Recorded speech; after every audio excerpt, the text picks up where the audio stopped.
Back to this channel easy reading. आज हम PGDT 3 के इम्पोर्टेंट थ्योरी क्वेश्चंस के बारे में डिस्कस करेंगे। तो चलिए सबसे पहले हम PGDT 3 के क्वेश्चन पैटर्न को देखते हैं। ये देखिए, ये PGDT 3 का क्वेश्चन पेपर है। इसमें सबसे पहले आपको 20 मार्क्स का एक थ्योरी क्वेश्चन आता है। कभी कभी ये एक क्वेश्चन देता है जिन्हें आपको करना होता है, या फिर कभी कभी 2 क्वेश्चंस देता है जिनमें से आपको एक चूज करके करना होता है।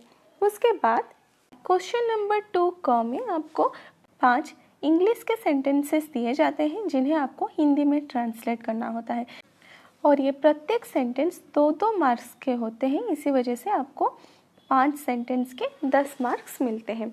उसके बाद ख में आपको 5 हिंदी के सेंटेंसेस दिए जाते हैं जिन्हें आपको इंग्लिश में ट्रांसलेट करना होता है, और प्रत्येक सेंटेंस 2-2 मार्क्स के होते हैं, इसलिए 10 मार्क्स मिलते हैं। ये जो ट्रांसलेशन करने को दिए जाते हैं, ये ट्रांसलेशन PGDT 4 के कंपेयर में इजी होते हैं, क्योंकि यहाँ पे कोई भी पारिभाषिक शब्दावली नहीं होते हैं। ये बस सामान्य अनुवाद है जिन्हें आपको करना होता है। आप सेंटेंस को पढ़ेंगे और उससे जो भी आप समझेंगे उसे आप ट्रांसलेट कर लेंगे। ठीक है, चलिए उसके बाद के क्वेश्चन को देखते हैं। क्वेश्चन नंबर 3 में आपको 4 इंग्लिश पैराग्राफ दिए जाते हैं, जिनमें से किन्हीं 3 को आपको हिंदी में ट्रांसलेट करना होता है। ये प्रत्येक क्वेश्चन 15-15 मार्क्स के होते हैं, इसी वजह से क्वेश्चन नंबर 3 45 मार्क्स का होता है।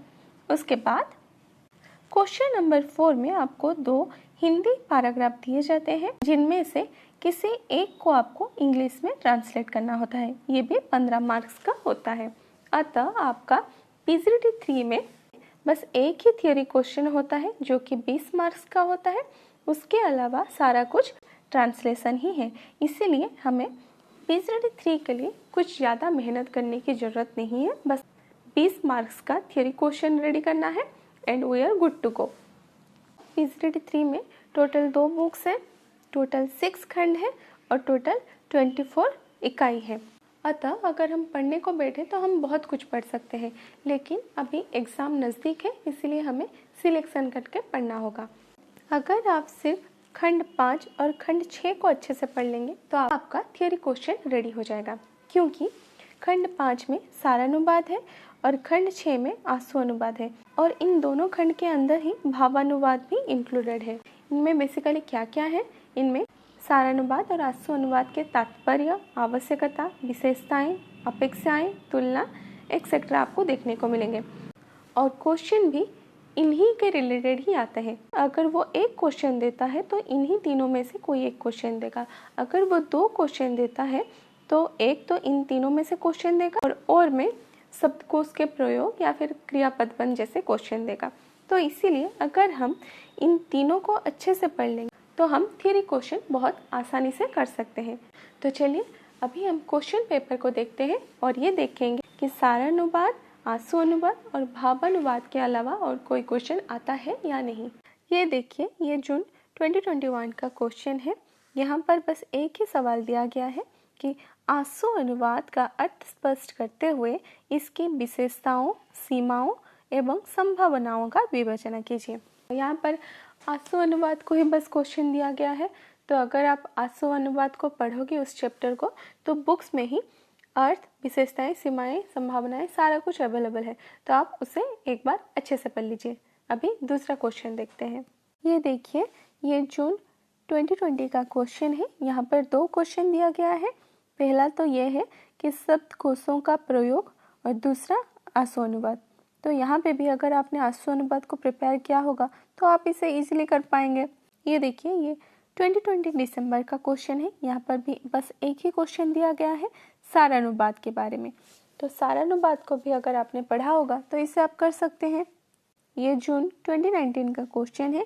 यहाँ पर भी बस एक ही क्वेश्चन दिया गया है कि आंसू अनुवाद और सारानुवाद के बीच में समानताएं और अंतर बताइए।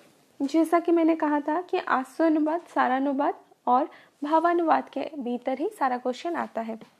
ये 2019 दिसंबर का क्वेश्चन है। यहाँ पर 2 क्वेश्चन दिया गया है, एक तो आंसू अनुवाद, उसके और में सारानुवाद। ठीक है, ये 2018 जून का क्वेश्चन है। यहाँ पर भी एक ही क्वेश्चन दिया गया है, सारानुपात के बारे में। इसी तरह मैंने सारे क्वेश्चन पेपर को चेक किया है। इग्नू के वेबसाइट में 2008 से क्वेश्चन अवेलेबल है। मैंने सभी क्वेश्चन को देखा है, सभी में ही सारानुपात, आंसू अनुपात और भावानुपात के भीतर से ही क्वेश्चन आए हैं। इसीलिए अगर आप सारानुपात, भावानुपात, आंसू अनुपात यानी कि खंड 5 और खंड 6 को अगर आप अच्छे से पढ़ लोगे तो PCRT 3 के थ्योरी क्वेश्चन को आप इजीली कर सकते हो। आई होप अभी आपके लिए PCRT 3 के थ्योरी क्वेश्चन को प्रिपेयर करना आसान हो गया होगा। तो नेक्स्ट क्लास में मिलते हैं, तब तक के लिए बाय बाय, थैंक यू।